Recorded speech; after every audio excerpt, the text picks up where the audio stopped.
Muy buenas noches a todos. Quiero agradecer la puntualidad en este momento por el ingreso a la sala. Esto nos favorece mucho que podamos comenzar de manera oportuna y de igual manera pues como que optimicemos los espacios para este tipo de encuentros.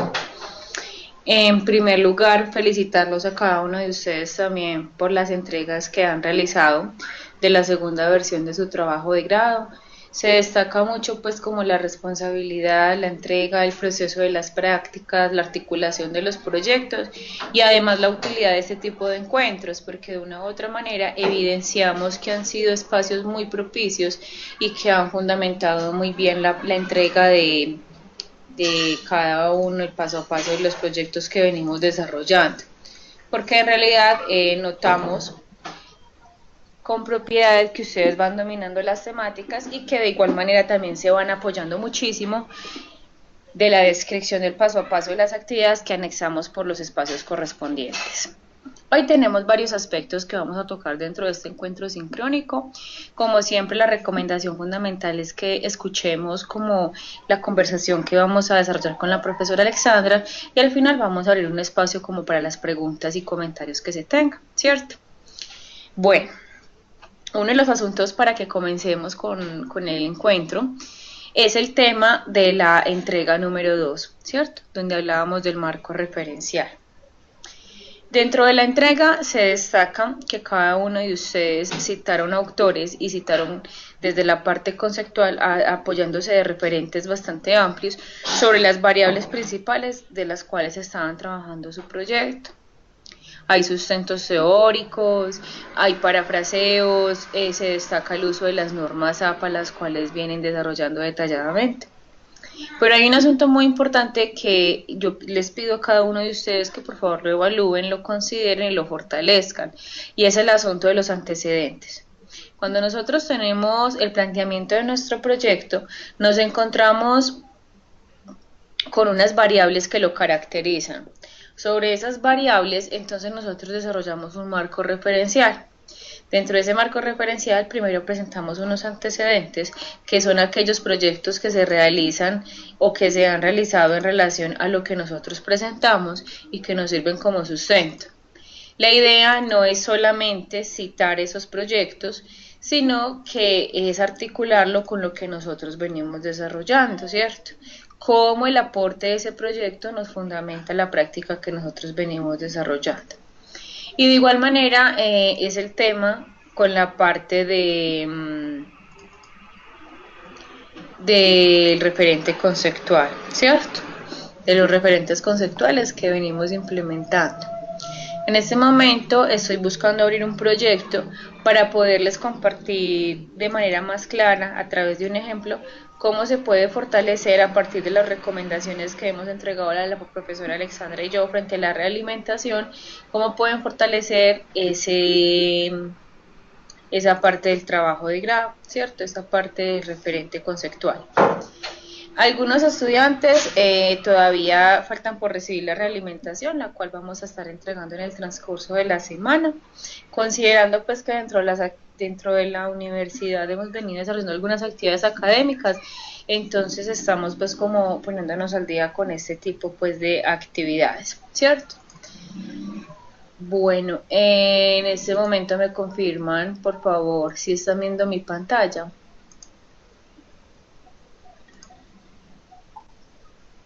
Okay. Aún no. Deme un momentico, por favor, yo miro.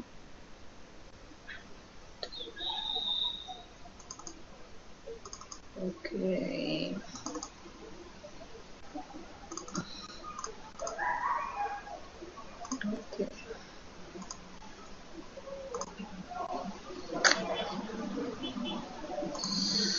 Okay. Creo que ya. Listo. En este momento ya, o aún no. O les está cargando.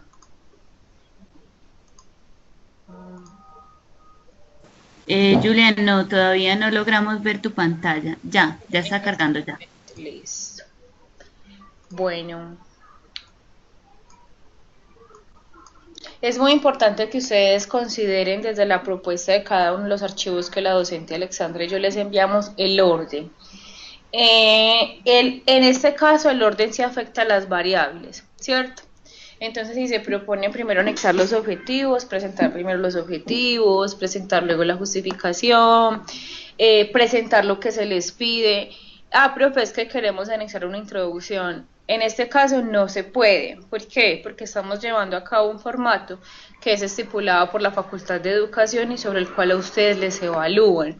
Entonces es muy importante que lleven a cabo como todo ese paso a paso para que no tengan ninguna dificultad, sobre todo en el orden que venimos desarrollando frente a la lectura que ustedes, que se haga frente a la entrega de su trabajo de grado. Bueno, eso es como un ejemplo de un marco referencial, ¿cierto? Siempre hay que hacer, debemos manejar el argumento, ¿cierto? Los argumentos que venimos presentando, no es que de entrada yo presento una cita o presento un autor, sino que como esto está elaborado en prosa, entonces manejamos argumentos que nos permitan enlazar las ideas y de por qué se hace este tipo de acotaciones dentro de la construcción de nuestro marco referencial. Pero antes yo les quería mostrar, por ejemplo, como el nombre del proyecto. Sobre el nombre del proyecto nos basamos para poder fortalecer la parte de la entrega del marco referencial. Si hablamos de la lectura de textos literarios mediados por TIC, es importante que consideremos que nuestras variables serían la lectura, los textos literarios y las TIC. Y sobre esos conceptos yo tendría que fortalecer toda la parte de mi marco referencial, ¿cierto? Desde allí se haría como el común denominador para hacer la presentación de este marco referencial. ¿Por qué lo digo? Porque, por ejemplo, nos hemos encontrado con algunos marcos referenciales donde solamente se trabaja la lectura y olvidamos las otras variables. Variables que también se deducen de la construcción de los objetivos. Entonces es muy importante poderlos enlazar de forma abierta.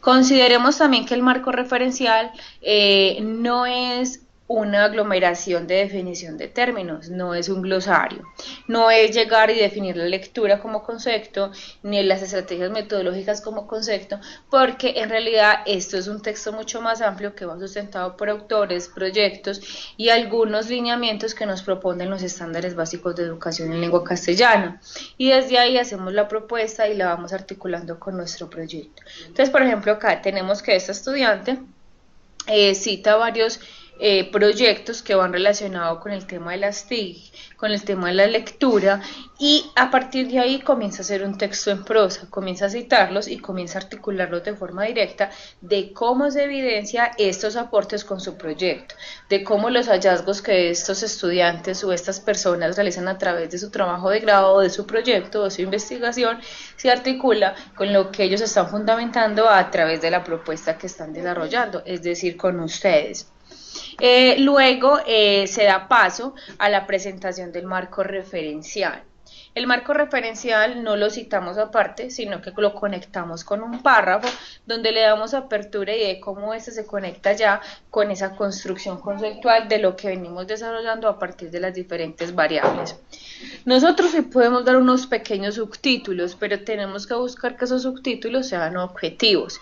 Recordemos que nuestro proyecto no debe usar juicios de valor y tampoco debe ser presentado en primera persona, sino en tercera persona, ¿cierto? Entonces esos subtítulos nos van a ir acercando como a los conceptos que vamos desarrollando. Entonces ella presenta estrategias pedagógicas para asumir la lectura, presenta percepciones sobre la lectura, hablamos sobre la escritura. Mire que es muy diferente definir la escritura como concepto a valerme de un autor que dé un sustento teórico al tema de la escritura y desde allí fortalecerlo como concepto y como referencia para la propuesta que yo estoy desarrollando. Ya luego ella se enfoca en la parte de los textos literarios, como las redes sociales, porque esa es la parte de las TIC que ella desarrolló en su proyecto, y también así poco a poco le va desenvolviendo y va mostrando la parte del tema de las TIC que apoya el concepto dentro del trabajo de grado que la estudiante desarrolló. Y siempre es muy importante que al finalizar la parte del marco referencial se haga una construcción de una conclusión general que permita evidenciar como la articulación de los conceptos que allí se presentan. Esta es como la parte y la construcción que se debe hacer en el marco referencial. Los invito a que para quienes tengan inquietudes o algún tipo de dudas frente al marco referencial, ubiquen de nuevo el archivo que se anexó dentro de la actividad 2, lo revisen de forma mucho más, más consciente, teniendo en cuenta este encuentro sincrónico y teniendo en cuenta las recomendaciones que Alexandra y yo les vamos compartiendo para que desde allí puedan hacer los debidos ajustes. Tengan presente que todas las citaciones que van realizando dentro del marco referencial deben ser a partir de las normas APA y van también en la parte de las referencias bibliográficas después del trabajo de grado, ¿cierto? Y tengan presente que si en sus trabajos de grado se detecta el plagio, este trabajo es anulado. ¿Por qué? Porque están incurriendo en una falta que se encuentra dentro del manual de convivencia. Entonces es un poquito delicado el tema del plagio para que por favor lo eviten. Alexandra y yo contamos con una plataforma la cual nos permite evidenciar dónde se encuentra ese tipo de plagio y allí mismo se logra pues como mostrar el enlace, el sitio donde se tomó el párrafo exacto para que por favor nos evitemos este tipo de inconvenientes. En este momento entonces le doy paso a la profesora Alexandra para que continuemos con lo agendado para este encuentro sincrónico. Muchísimas gracias. Bueno, buenas noches, yo no los había saludado todavía, me alegra mucho ver que cada vez son más los estudiantes que nos acompañan en este espacio del encuentro sincrónico. Vamos a hablar entonces un poco acerca del diario de campo o el diario pedagógico que ustedes realizan dentro de sus prácticas. Les voy a compartir, en este momento les estoy compartiendo mi pantalla, donde podremos observar el diario pedagógico que ustedes igual ya han venido desarrollando. Es importante tener en cuenta que el diario es un espacio para el registro de información que nos permite de una manera muy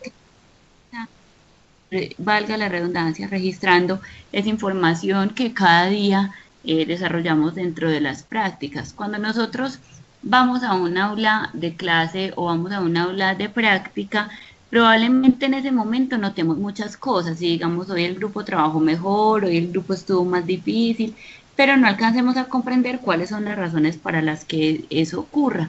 Cuando ya nosotros hacemos un diario, empezamos a ver que probablemente hay unas razones para como lo que se va volviendo tendencia, ¿cierto? Entonces, si luego nosotros estamos haciendo ese registro y leemos el diario, vemos que en las 5 clases en las cuales hubo evaluación, el grupo estaba más disperso, no trabajaba, podremos notar que hay una tendencia del grupo hacia como el rechazo a cierto tipo de pruebas, ¿cierto?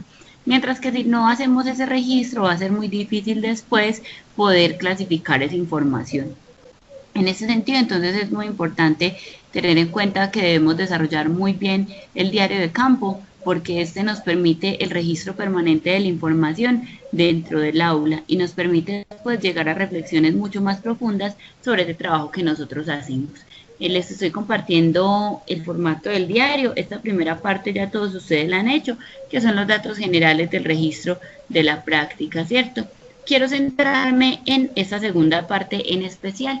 En este caso, entonces, tenemos también unos datos generales acerca de la fecha, la actividad, el número de la práctica, que lo sabemos desarrollar muy bien. Es importante que ahondemos un poco en este aspecto de los estándares de competencias. El Ministerio de Educación Nacional de Colombia tiene unos estándares de competencias que están dados para gran parte de las asignaturas. Casi todas las asignaturas tienen estándares de competencias propios. La asignatura de lengua castellana tiene unos estándares de competencia que ya han sido abordados ampliamente y que ya están bastante validados. Por eso es importante que nosotros tengamos en cuenta cómo articular esos estándares que son la orientación que desde el Ministerio de Educación Nacional nos dan para nuestras clases, ¿cierto? Nosotros a veces cuando hacemos un proyecto como que nos aislamos del contexto nacional y esa no es la idea, porque si en la nación se está trabajando en pro de algo, debemos buscar cumplir con ese algo, aunque con nuestra propia creatividad, con nuestra propia planeación, pero sin salirnos de ese algo. Los estándares de competencia no nos van a decir claramente qué es lo que vamos a hacer en el aula, ¿cierto? Entonces es muy difícil que yo me encuentre un estándar de competencia en el que diga trabajar el cuento y la leyenda con los niños de grado tercero, pero sí me puedo encontrar un estándar de competencia en el que habla acerca del abordaje de la tradición oral en el aula de clase. Un estándar de competencia me puede servir a mí incluso durante toda la práctica, me puede servir a mí para 10, 15 actividades, porque el estándar lo único que está haciendo es darme como una orientación macro acerca de la temática que yo voy a realizar. Ya aquí en el objetivo de la actividad, sí, cada uno pone cuál es su meta concreta dentro de ese espacio. Entonces, en el objetivo de la actividad, yo sí puedo decir, bueno, para esta actividad me voy a proponer que los niños reconozcan la tradición oral dentro de su municipio, ¿cierto? Puede que siguiendo con el mismo estándar de competencia de la tradición oral, yo en otra próxima clase me proponga llevar a los estudiantes a crear textos de tipo oral o a recrearlos mediante dramatizaciones. Entonces, ese mismo estándar me va a servir, pero lo que va a cambiar es el objetivo de la actividad, lo que yo hago explícitamente para llevar a los niños o a los jóvenes, a los estudiantes con los que interactúo a conocer lo que yo quiero enseñarles. Luego viene la planeación de la actividad. Es muy importante que esa planeación de la actividad tenga coherencia con el objetivo. Si el objetivo de mi actividad es llevar a que los estudiantes representen la tradición oral mediante dramatizaciones, en esa planeación de la actividad evidentemente va a tener que aparecer la dramatización, pero va a tener que aparecer un primer momento en el que yo le voy a explicar a los estudiantes cuáles son las condiciones para hacer esa dramatización. Nosotros muchas veces en el aula de clase hacemos cosas y no las escribimos en este espacio. Entonces ponemos por guiones, dramatización, pero qué bueno poner en un primer momento, se hará con los estudiantes una explicación acerca de la dramatización que consiste en esto. Cada estudiante o cada grupo de estudiantes tendrán 10 minutos para preparar su dramatización y posteriormente cada grupo tendrá 5 minutos para presentar su mito dramatizado a los compañeros, o sea, determinar muy bien los tiempos, porque uno en la clase lo hace.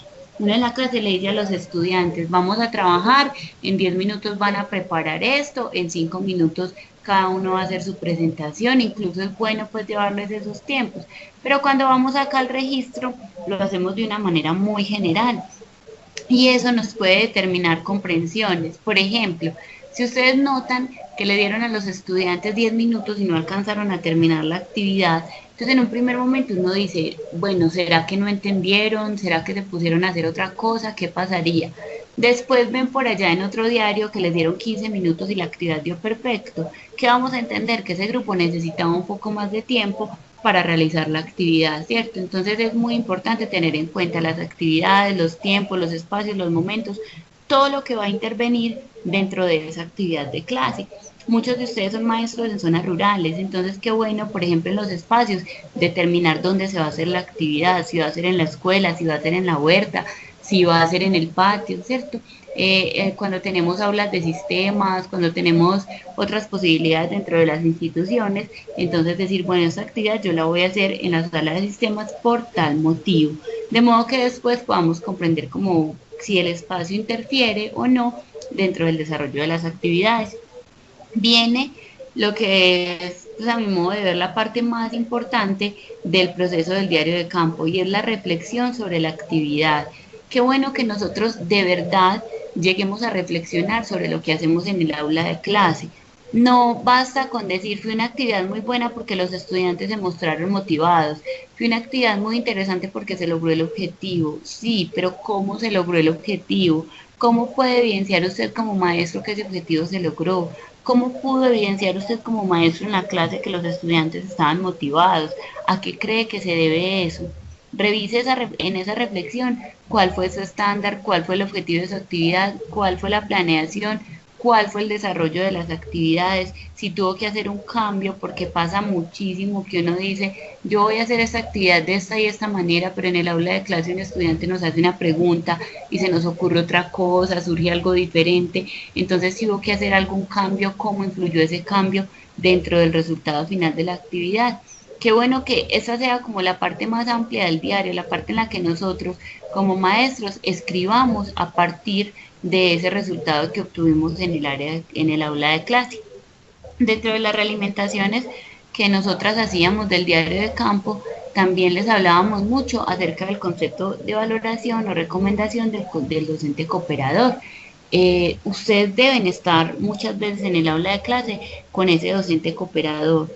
Hay docentes cooperadores que están en otra sede, que están en otra parte de la institución y no pueden ver la clase, ¿cierto?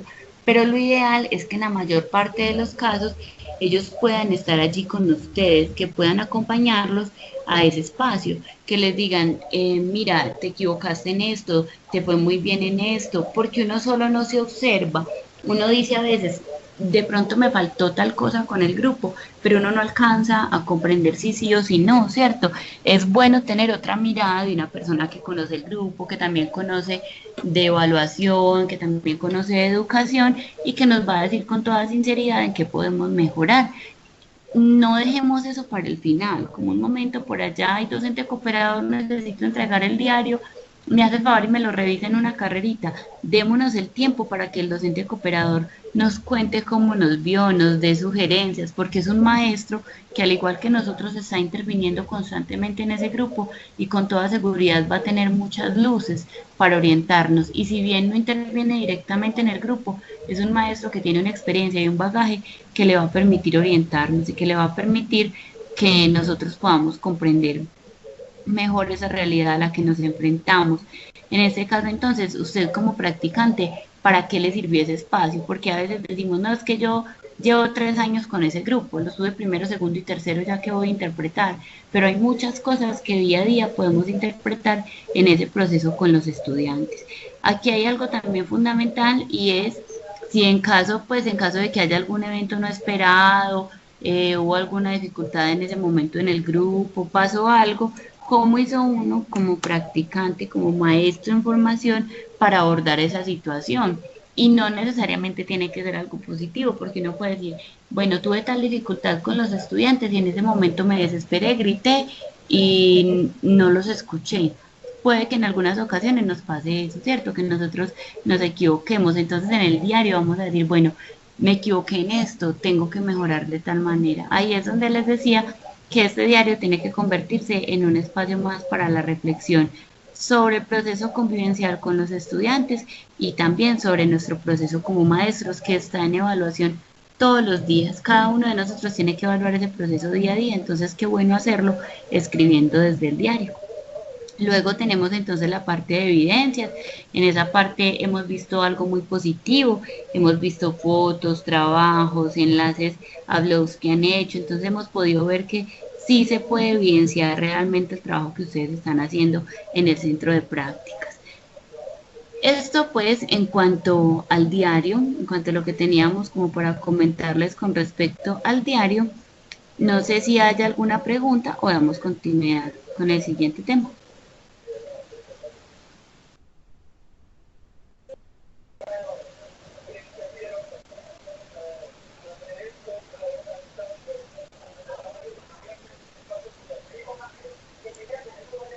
Listo, William nos está escribiendo.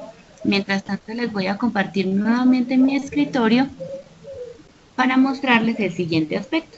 Mientras quienes nos están escribiendo nos van haciendo sus preguntas. Listo. Vamos a pasar entonces a la parte del consentimiento informado. Un consentimiento informado es un documento que se hace con el objetivo de que las personas que participan de una investigación tengan en cuenta el proceso que se va a desarrollar, ¿cierto? Y tengan en cuenta qué se va a hacer con la información que ellos nos están entregando. Que uno no diga, bueno, yo voy a llenar esta encuesta y qué va a pasar con esa encuesta. A uno le pasa muchas veces que llaman a pedirle que responda a una encuesta vía celular o que le envían una encuesta al correo y uno dice, listo, yo respondo esas preguntas, pero ¿qué pasa con esa información? ¿Qué van a hacer con esa información que voy a hacer yo en que voy a brindar yo en esta encuesta o en este proceso? Por eso es muy importante hacer un consentimiento informado. Además, porque eso legalmente nos avala a nosotros para hacer uso de esa información. Si nosotros no tenemos un consentimiento informado, no podemos hacer uso de la información. Yo no puedo decir, es que esa persona me dijo que sí podía usar la grabación que hice de la entrevista con ella si no tengo un consentimiento, porque la persona perfectamente puede decir, no, a mí no me dijeron que esa grabación era para publicarla y no estoy de acuerdo. Incluso pues podemos tener asuntos legales con esto, ¿cierto? Entonces por eso es muy importante hacer ese consentimiento informado. En este momento yo les estoy compartiendo el consentimiento informado de un estudiante que se graduó el semestre pasado.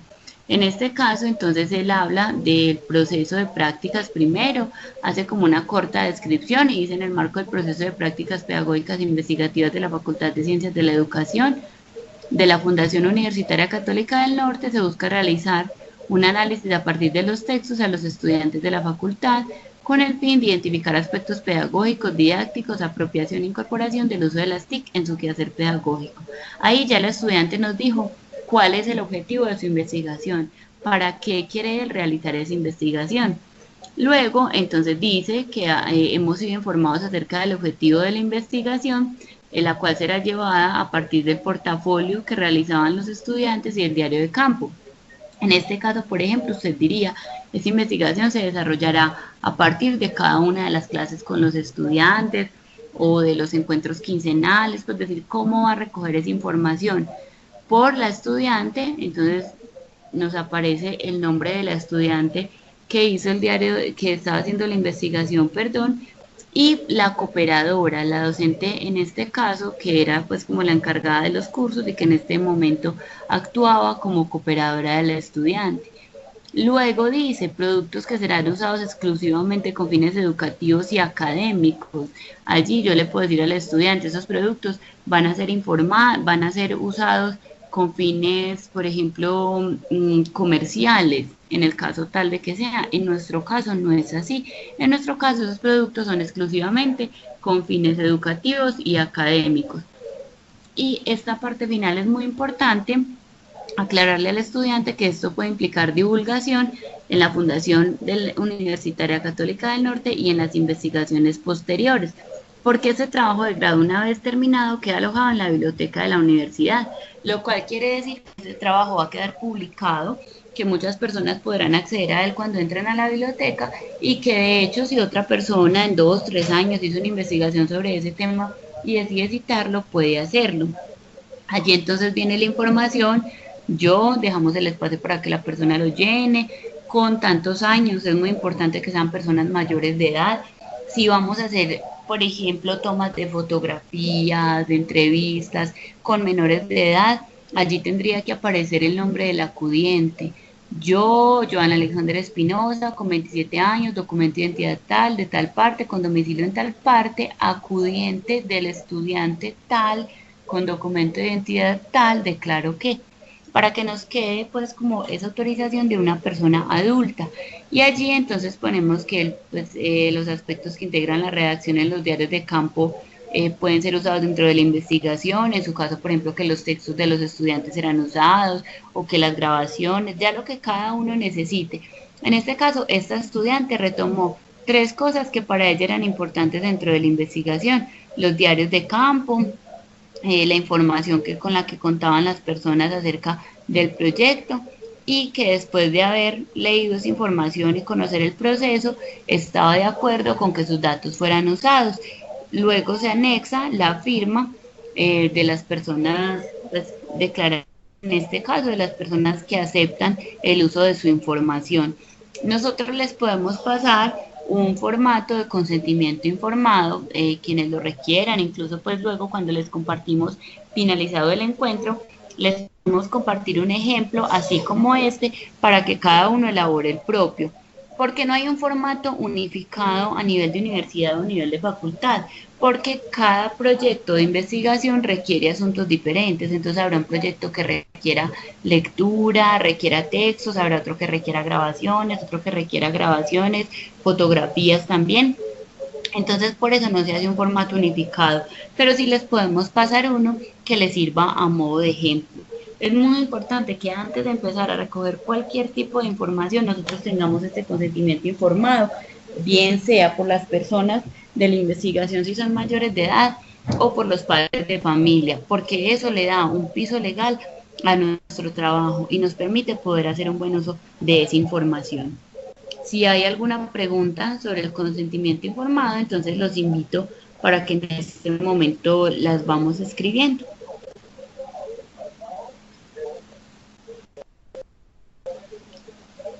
Esperemos un momentico mientras vamos escribiendo las preguntas acerca del consentimiento informado. ¿Listo? Es muy importante que hagamos todas las preguntas, que usemos muy bien este espacio. A veces decimos, no, pero es que yo no voy a preguntar eso porque es una bobada. No, no hay ninguna pregunta que no sea válida. La idea de este espacio es precisamente aprender y es que podamos compartir muchas veces incluso la duda que yo tengo, otro estudiante la puede tener.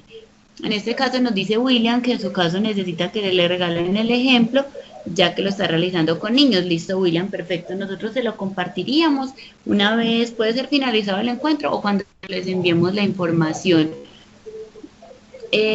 Bueno, en este caso Diana nos hace una pregunta y es que si el proyecto, si el colegio, perdón, tiene un consentimiento informado que avala los proyectos institucionales, ¿le sirve? No, porque como bien lo dices, este consentimiento es para los proyectos institucionales, para los proyectos que año a año debe realizar la institución. Pues supongo que es como para esos proyectos que están dentro del PI.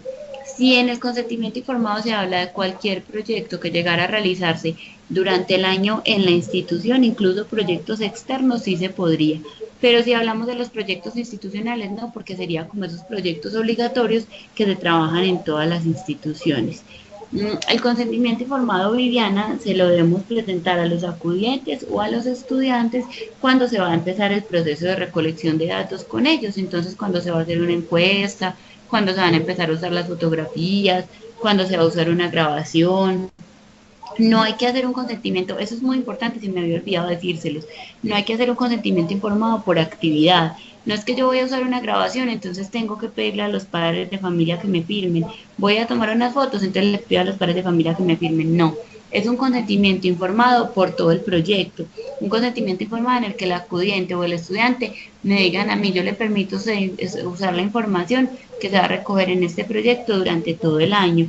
Incluso ese proyecto es para todo ese consentimiento, perdón, es para todo el proyecto. Ustedes pueden hacer el consentimiento informado ya y decir, este proyecto va desde febrero de 2017 a diciembre de 2017, o ese proyecto va desde junio de 2017 a diciembre de 2018, de modo que no tengan que estar firmando consentimiento por cada una de las actividades.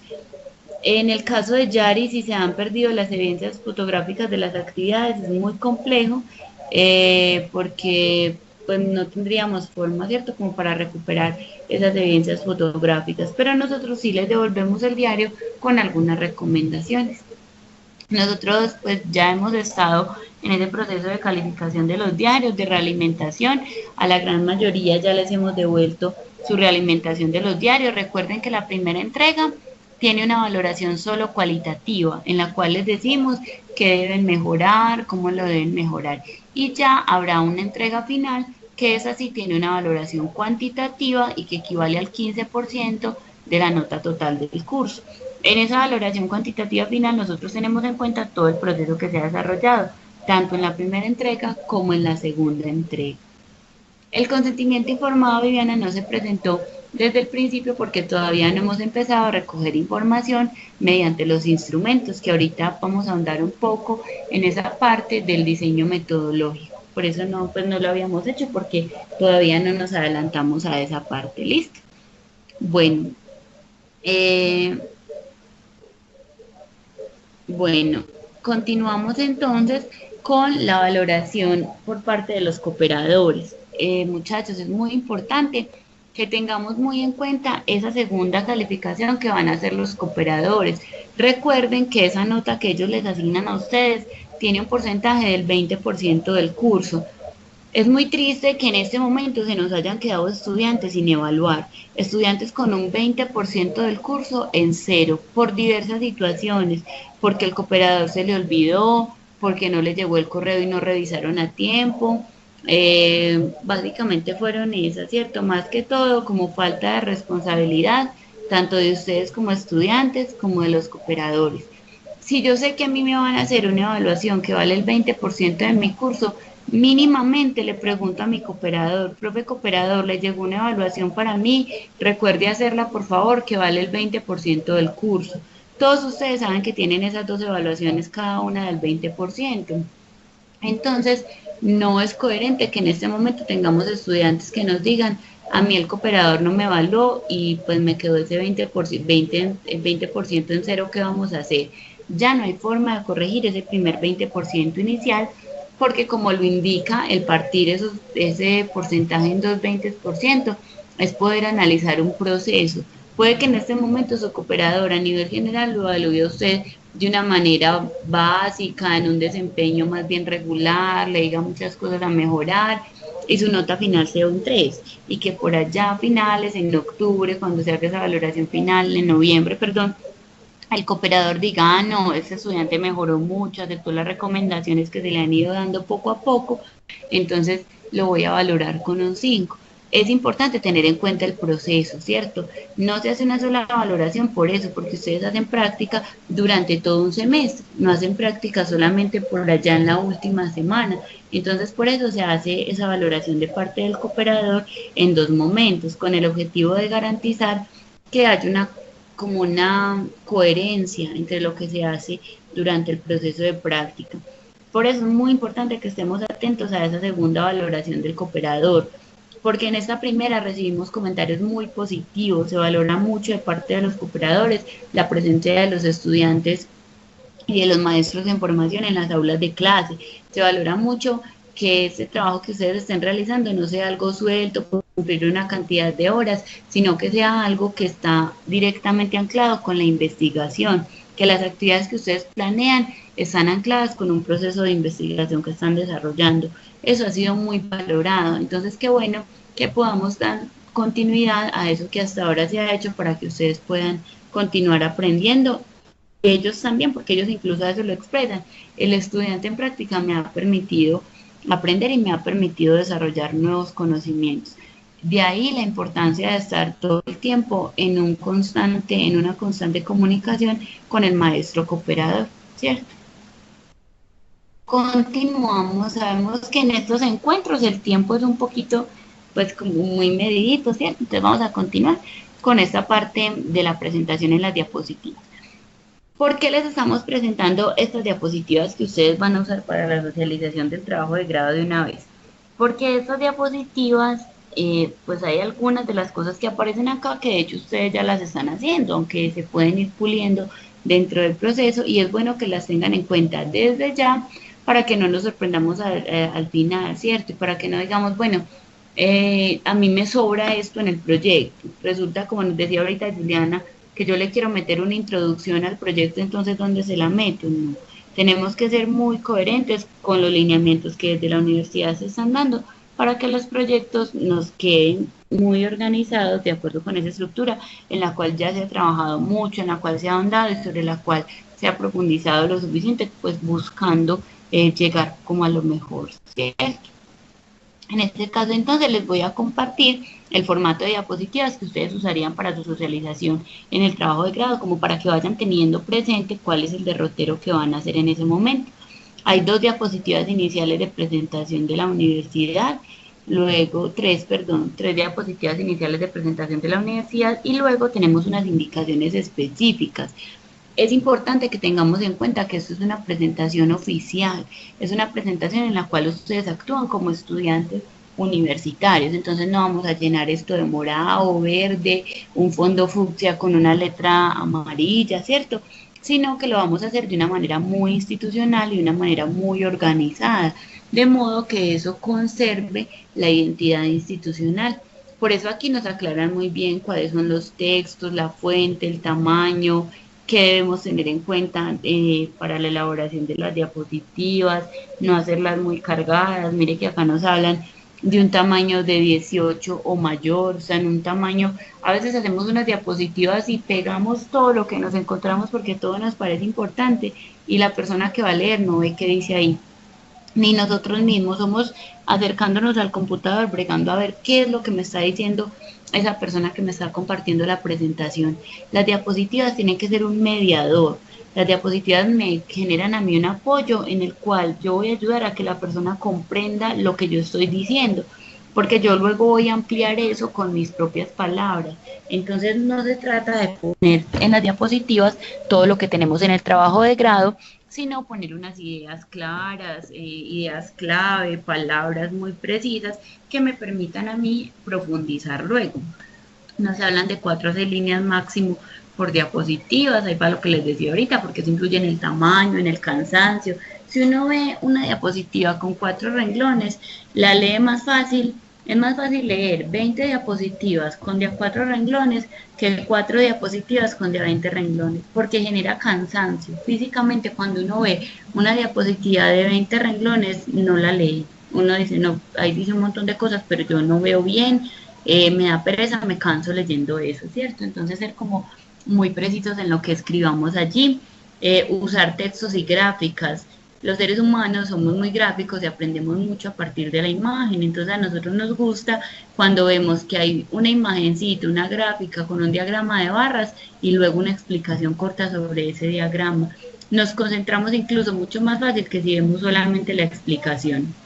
El uso de 2 o 3 colores solamente, como les decía ahorita, no mezclar un montón de colores acá porque esa no es la idea en un espacio de socialización. Y finalmente, solo algunos efectos, no todos, o sea, que no todas las diapositivas pasen como una cortina, como un chorro de agua, porque la presentación en este caso no lo amerita. Es importante tener en cuenta los derechos de autor, la redacción, la ortografía. Somos licenciados en lengua castellana, entonces no es coherente que un licenciado en lengua castellana en su trabajo de grado presente una información con dificultades de redacción y ortografía. A veces se nos pasa, a veces cuando uno está escribiendo la carrera se le olvida ponerle el tilde al está o al esta, la tilde la pone donde no es, cambia una palabra, nos pasa mucho que trocamos, entonces en vez de escribir los, escribimos LSO, pero entonces vamos a leer muy bien esas diapositivas y vamos a revisar.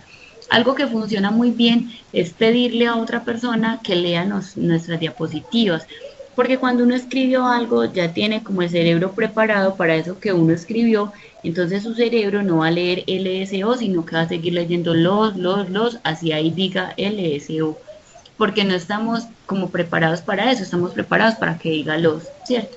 Entonces, qué bueno que se compartan esas diapositivas entre compañeros, que le pidan el favor a un familiar, a un compañero de trabajo, mira, léeme estas diapositivas y me haces el favor y qué recomendaciones tenés. No se trata de leer textos, la presentación es un apoyo, un material.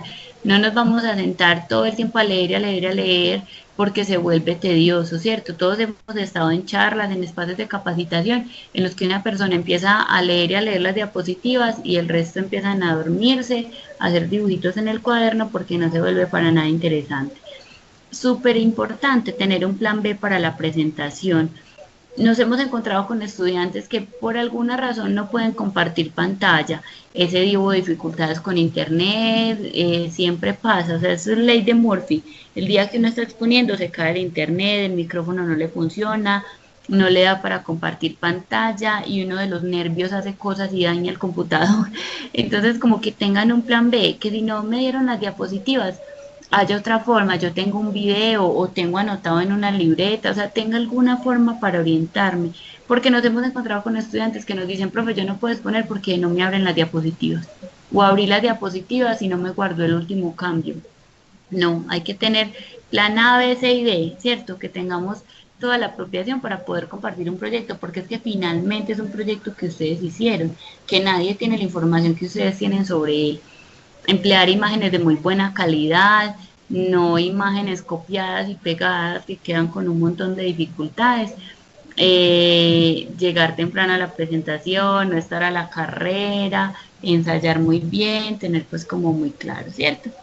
Acá entonces ya entramos en materia en cuanto al trabajo de grado como tal. Miren que la información que se pide es muy precisa: autor, asesor, programa y fecha. Aquí no nos están diciendo autor, cédula y lugar de nacimiento, que algunos ponen Alexandra Julián Monsalve Fernández, cédula tal, de Santa Rosa de Osos, Antioquia. No, ahí solamente es el nombre. El asesor, Alexandra Julián Monsalve Fernández, no nos piden si es licenciado, si tiene maestría, cuál era el curso, que algunos ponemos debajo toda esa información, eso no me lo están pidiendo. El programa y la fecha, información muy concreta. En la contextualización del proyecto, entonces la institución o las instituciones donde se realizó: institución educativa Marcotón Mejía, Santa Rosa de Osos; institución educativa San Luis de Yarumal. Listo, no me están pidiendo más información, ¿cierto? El grupo, la población: estudiantes del grado tercero B, ya porque ya pusimos la institución, estudiantes del grado tercero B, quinto C, listo, ¿cierto? Y el área del conocimiento, que en nuestro caso es lengua castellana. Luego el planteamiento del problema, unos punticos muy precisos acerca de ese planteamiento del problema, acerca de cuál fue la necesidad que yo evidencié o qué fue lo que quise trabajar en el proyecto. La pregunta de investigación, en este caso es copiar y pegar, ¿cierto? Copiamos y pegamos la pregunta de investigación. En la justificación, ahí sí no podemos copiar y pegar, porque entonces resulta que mi justificación quedó de 2 páginas, y si yo pego eso aquí nos pasa lo que decíamos ahorita. No vamos a hacer 2, 3 diapositivas de justificaciones, una diapositiva de justificación en la que yo en máximo 6 renglones pongo la idea central de la justificación que hice y luego con mis propias palabras amplío un poco sobre eso. Aquí en cuanto al tiempo es importante tener en cuenta que tenemos que ser muy acertados con el tiempo, porque a veces nos extendemos en la pregunta, damos vueltas, nos demoramos 3 minutos leyendo la presentación o 4 minutos haciendo la justificación y no alcanzamos a hacer toda la presentación y son solo 10 minutos, entonces ser muy breve. En el caso de los objetivos es copiarlos y pegarlos del proyecto. De los antecedentes, relacionar 3 investigaciones como máximo que nos aportaron a la nuestra. En el marco teórico también 3 conceptos, teorías, autores fundamentales. Yo cité 20 autores, profe, sí, pero coja los 3 más importantes, los 3 que fueron su fundamento teórico para el trabajo que hizo, ¿cierto? En el diseño metodológico, entonces nosotros todavía no hemos llegado a este punto, eso lo vamos a trabajar en el final del curso de investigación, en lo poco que nos queda, y lo vamos a trabajar al inicio del siguiente curso, pero entonces aquí nos lo dicen muy claro: presentar gráficamente lo más relevante del diseño. En el diseño entonces se tiene en cuenta lo que es el enfoque, el tipo y la técnica. Ahorita la profesora Juliana justamente nos va a hablar un poco de esto. Luego las categorías de análisis de la información, cuáles fueron esos grandes tópicos que yo usé para analizar la información con la que trabajé. La intervención en el aula, 5 o 6 actividades como máximo que hayan sido representativos, los hallazgos, es decir, de una forma muy clara y muy precisa cuál fue el resultado más importante de esta investigación, y finalmente las conclusiones. Ese espacio es muy importante. Ahorita les decía, a veces nos quedamos mucho rato dándole vueltas a la pregunta, al objetivo, a la justificación, y finalmente eso las personas que están en la exposición ya lo leyeron. Y lo que más nos interesa en este caso es cuál es su reflexión, cuál es la conclusión a la que usted como maestro puede llegar después de una investigación. Entonces esta parte es en la que más hay que tener fuerza en esa investigación, ¿cierto? Y finalmente los anexos y la lista de referencias. Listo, entonces eso sería como lo que teníamos para compartirles hoy en cuanto a la presentación. Veo que la profe les ha dado respuesta aquí a algunas preguntas, igual podemos ir anotando otras. Para ir pues como haciendo el cierre de este espacio, entonces escuchamos la presentación que nos va a hacer la profe Juliana acerca del diseño metodológico y compartimos unas preguntitas finales. Muchas gracias, Alexandra. Bueno, la idea es que ustedes conozcan esta presentación que Alexandra les acabó de compartir, como para que vayan visualizando qué es lo que van a trabajar en el segundo semestre, ¿cierto?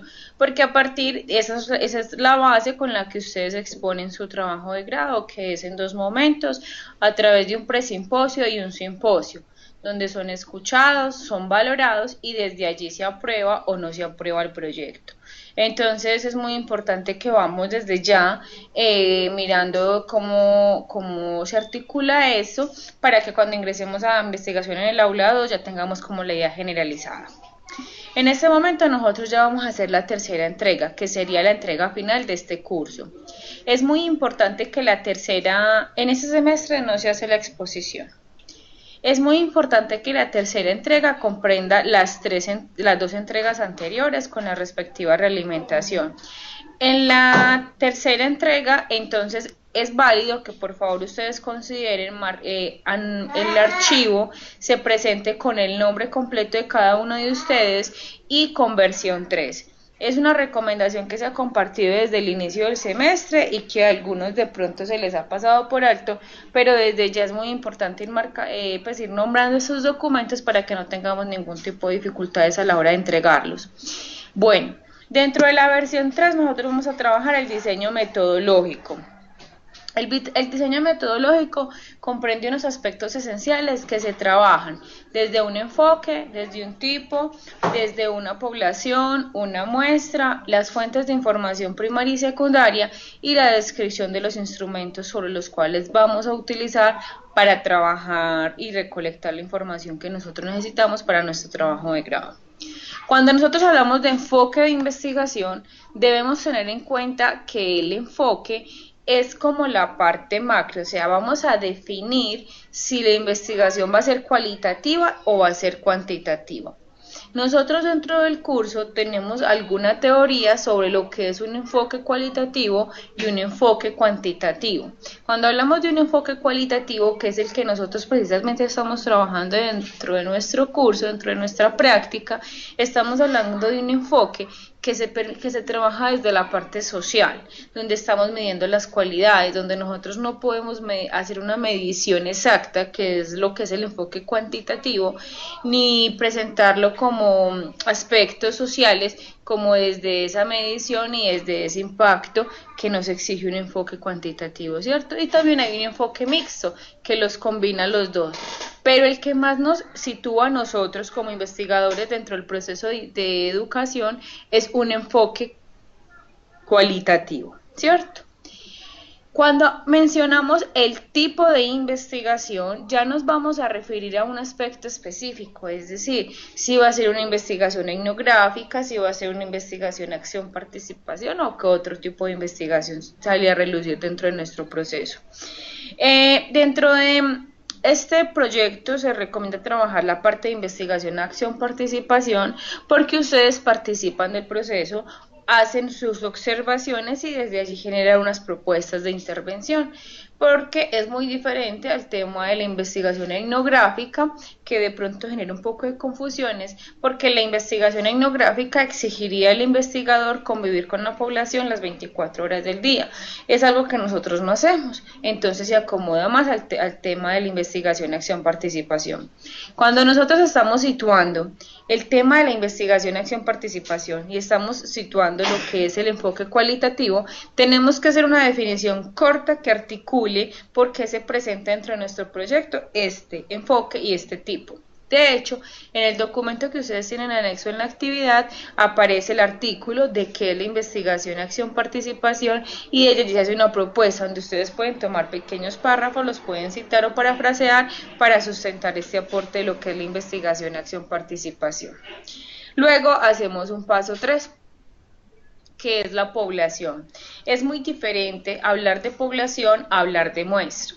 Por ejemplo, mi población son los estudiantes de cuarto y quinto, pero resulta que yo solamente apliqué la encuesta a 15 estudiantes de quinto, es decir, es a quienes aplicamos en realidad los instrumentos que citamos. No es hablar de toda la población en general. Por ejemplo, repito nuevamente, yo tengo 60 estudiantes entre cuarto y quinto. Es con ellos quienes vengo realizando la práctica, pero sucede que los instrumentos los he aplicado solamente con 15 estudiantes de cuarto. Esos 15 estudiantes me están representando la muestra sobre la cual estoy trabajando la parte de los instrumentos de recolección de información. Bueno, hablamos de las fuentes de información primaria y secundaria, ¿cierto?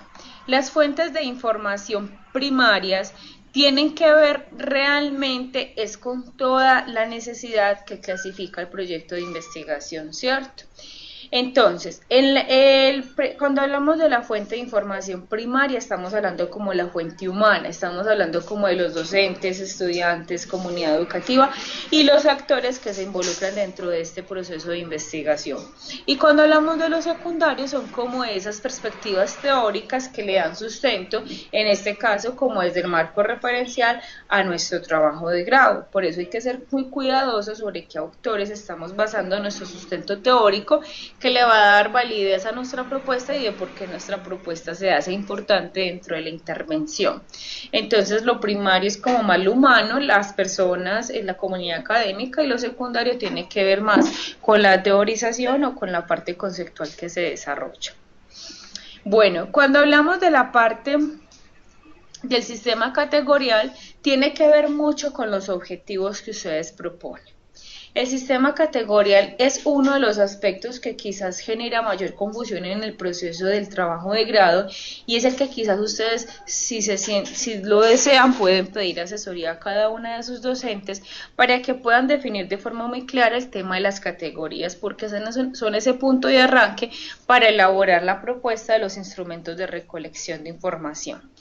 Esas categorías son las que nos van a orientar también las variables y el tema de los hallazgos, sobre los cuales se realizan en el segundo semestre. Entonces, el sistema categorial es como esa agrupación temática, son el análisis de las variables, es el tema central, que era lo que Alexandra y yo les decíamos en los primeros encuentros sincrónicos, que era muy importante tener definido las variables. De hecho, las hemos subrayado en algunas de las realimentaciones para que ustedes las consideren pertinentes y desde allí comenzar a trabajar la parte del sistema categorial.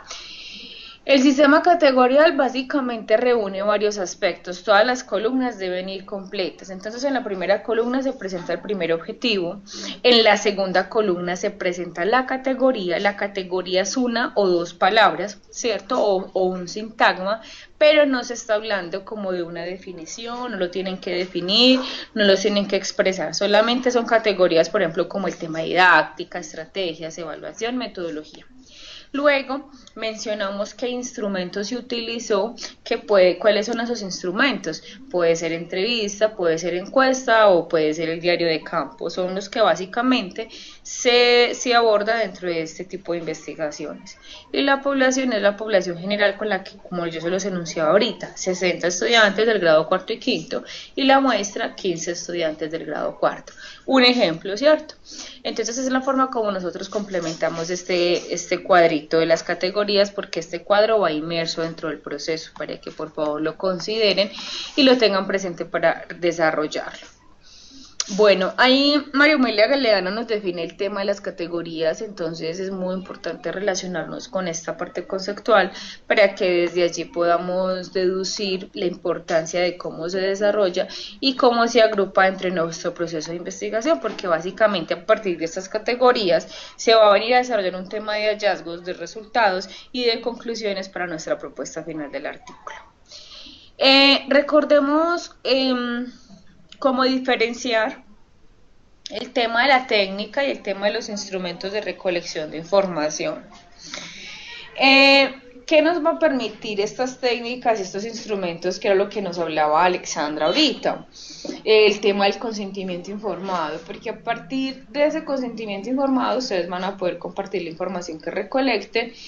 Entonces, es muy importante que ustedes tengan presente que las técnicas nos van a permitir visualizar la población de estudio para poder recolectar la información y los datos necesarios, y que van a estar siempre relacionados con los objetivos. Entonces, por ejemplo, el objetivo específico 1 debe presentar un instrumento, el objetivo específico 2 debe presentar un instrumento y el objetivo específico 3 debe presentar un instrumento.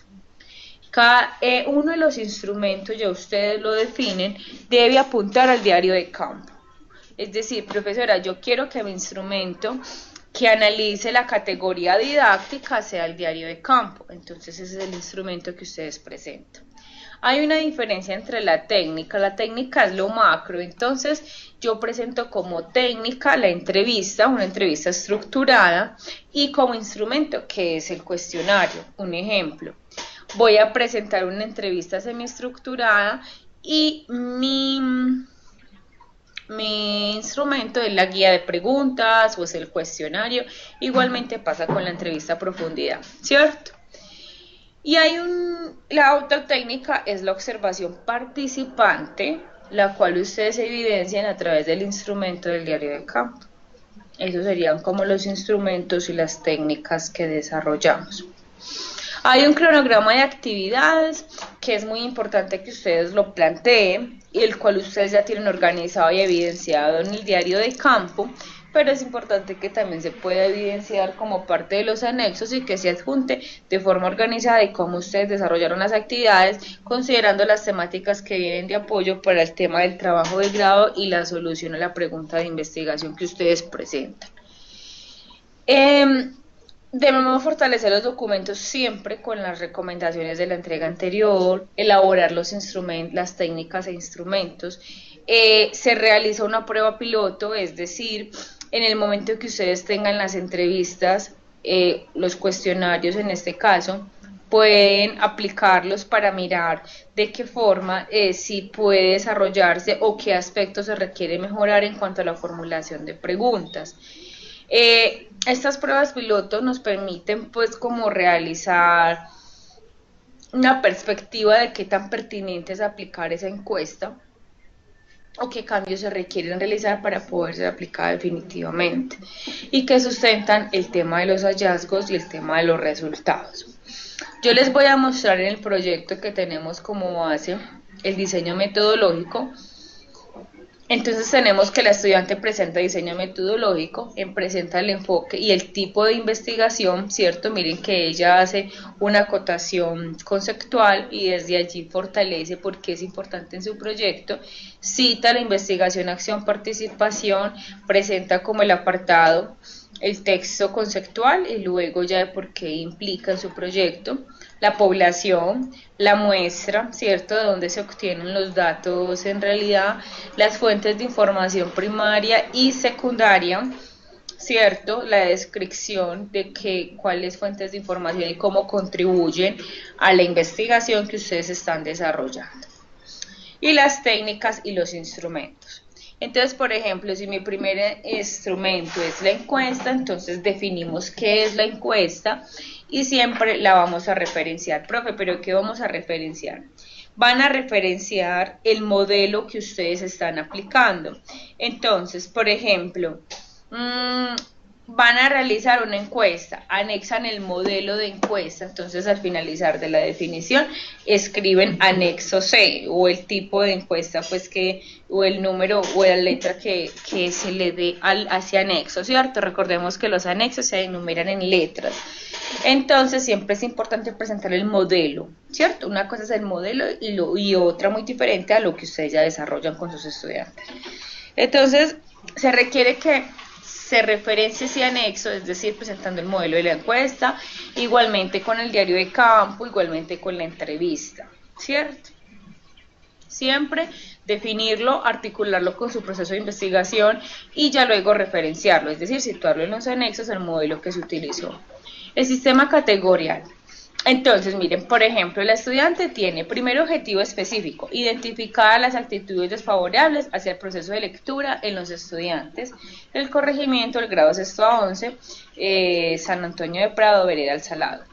Miramos que la estudiante, dentro de su primer objetivo, tiene un propósito. ¿Cuál es su propósito? Identificar las actitudes favorables hacia el proceso de lectura. Esa lectura es la categoría de análisis. ¿Qué quiere decir? Que ella, a través de la encuesta que va a realizar, se va a dar a conocer cómo va el proceso de las actitudes desfavorables en la lectura. Entonces, en alcances e instrumentos, ¿qué se pretende con esa técnica y qué se pretende con el instrumento de la guía de preguntas? ¿Cierto? Mire que ella describe técnica e instrumento. Y luego enuncia la población y luego enuncia cuál es la muestra. El segundo objetivo, diseñar estrategias pedagógicas y didácticas en las redes sociales que involucran a los estudiantes del grado de sexto a 11, ¿cierto? De sexto a décimo. ¿Qué estrategias se van a diseñar? ¿Cuál es el fin de este objetivo? Estrategias pedagógicas y didácticas.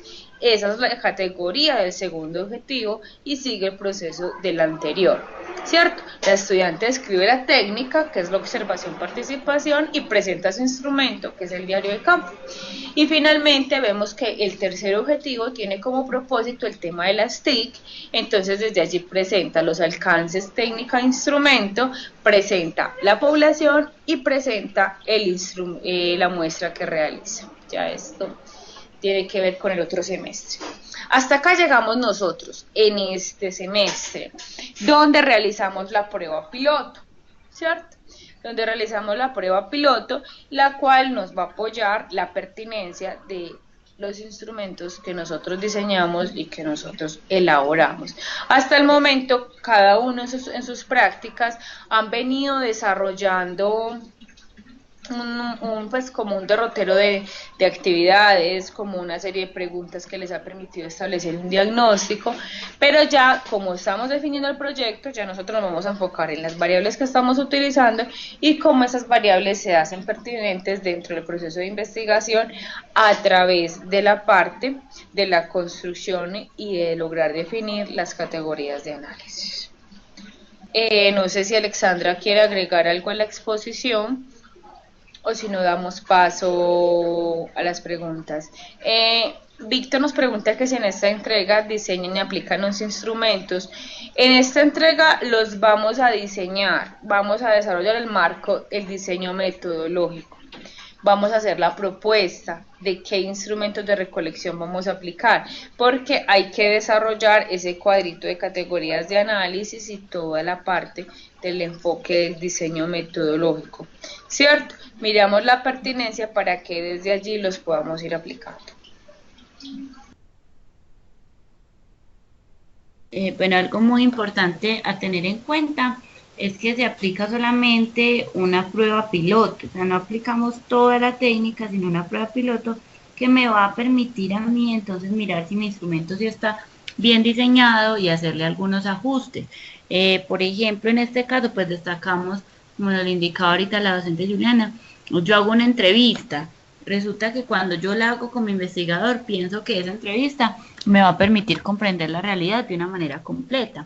Pero al momento de aplicarla veo que varias personas me preguntan en una pregunta, ¿qué? ¿Me explica por favor?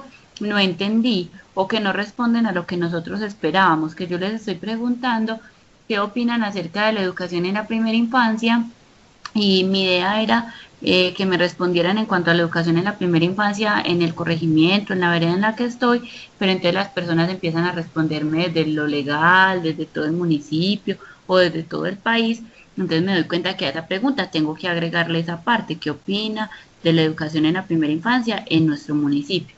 Por eso es importante hacer como esas pruebas piloto, por eso no la aplicamos toda completa, porque necesitamos primero validar si el instrumento está bien diseñado o si hay que hacerle algún cambio y efectivamente hacerlo, ¿cierto? De mi parte no habría pues como nada más para abordar, pienso que todo ha sido muy claro, pienso que podríamos continuar pues como con la parte ya del conversatorio final.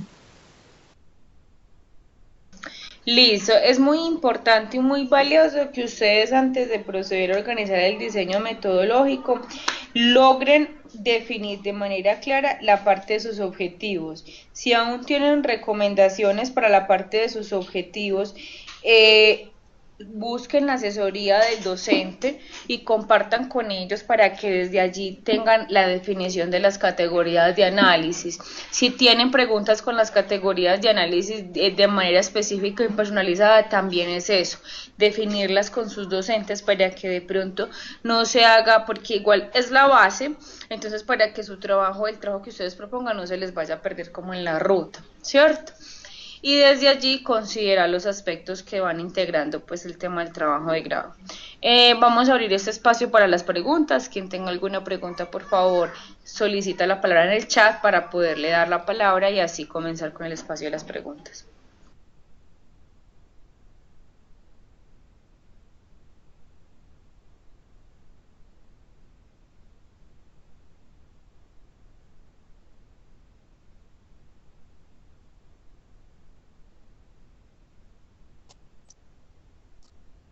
Profe, buenas noches.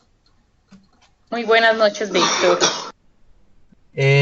No, es un comentario.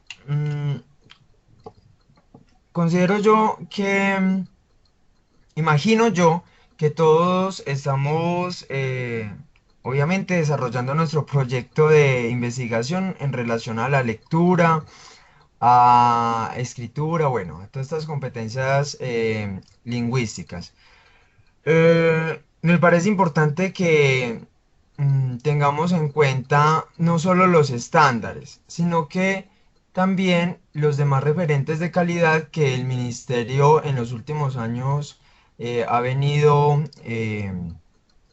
implementando, ha venido proponiendo, como cuáles los estándares, los derechos básicos de aprendizaje, eh, las mallas de aprendizaje. O sea, hay varios referentes de calidad que nos pueden apoyar el trabajo.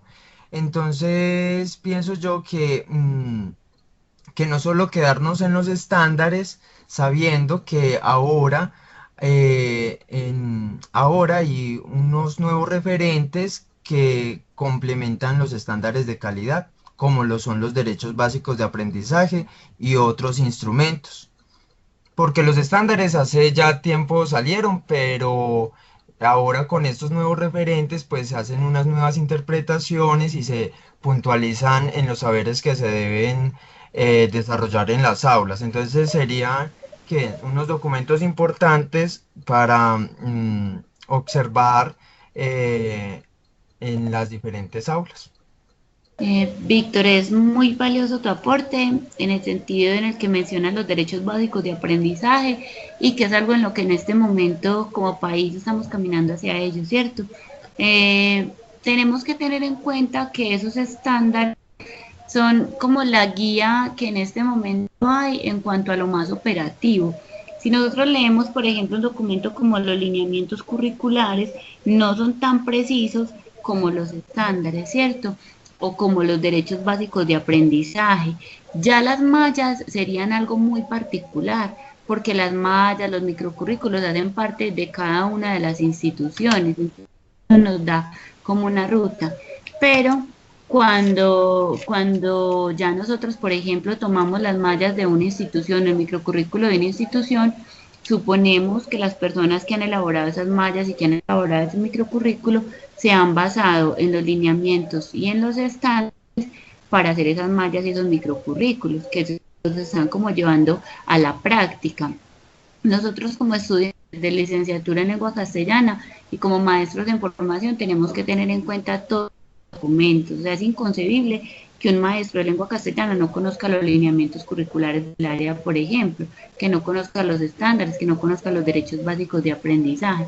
Entonces sí tenemos que tener en cuenta, y es muy pertinente lo que nos estás diciendo, tener en cuenta todos esos documentos. O sea, yo no puedo llegar al aula de clase solamente parándome en el estándar, ¿cierto? Tengo que tener en cuenta todos esos otros documentos que hacen parte del proceso y que me ayudan a mí a mejorar ese proceso constantemente. Pero sí es importante tener como el estándar claro, porque es lo que a nosotros de una manera más precisa nos está diciendo qué vamos a hacer en ese espacio o en esa clase de manera determinada. Lo que nos dice Diana es verdad, los DBA responden al estándar, o sea, como que los DBA son una actualización para esos estándares que ya llevan un poquito de tiempo, que ya de pronto algunos están un poquito viejitos, ¿cierto? Muchas gracias, Víctor.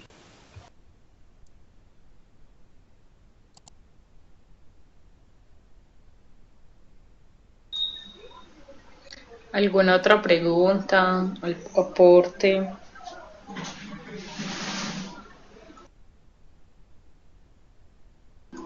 Hasta el momento todo ha quedado muy claro.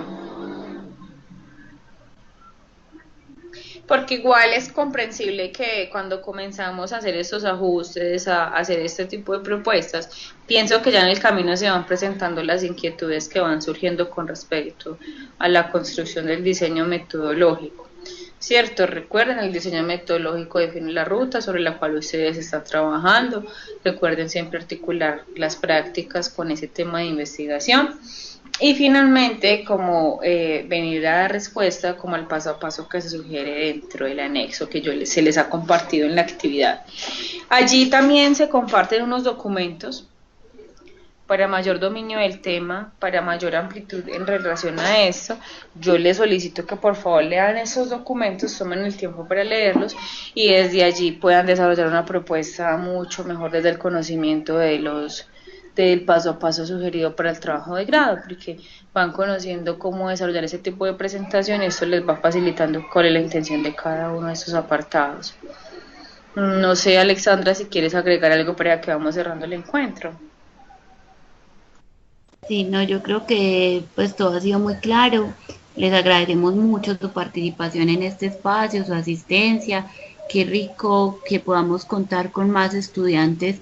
En este momento solamente tenemos 11 personas en la sala de más de 40 estudiantes que tenemos en los cursos. Entonces, animen a sus compañeros de grupo, a los compañeros con los que están trabajando en el proyecto, porque es muy valioso este espacio, poder escuchar sus dudas, compartir pues como de una manera sincrónica que nos permite ese encuentro con el otro dentro de la virtualidad. Entonces, muchas gracias a ustedes que han hecho el esfuerzo y se han tomado el tiempo para estar hoy acá. Los invitamos a seguir participando de manera permanente, estar muy pendientes de los correos, de los anuncios, leer toda la información para que podamos estar en contacto permanente. De eso depende en gran medida el éxito de este proceso. Ya, feliz noche para todos.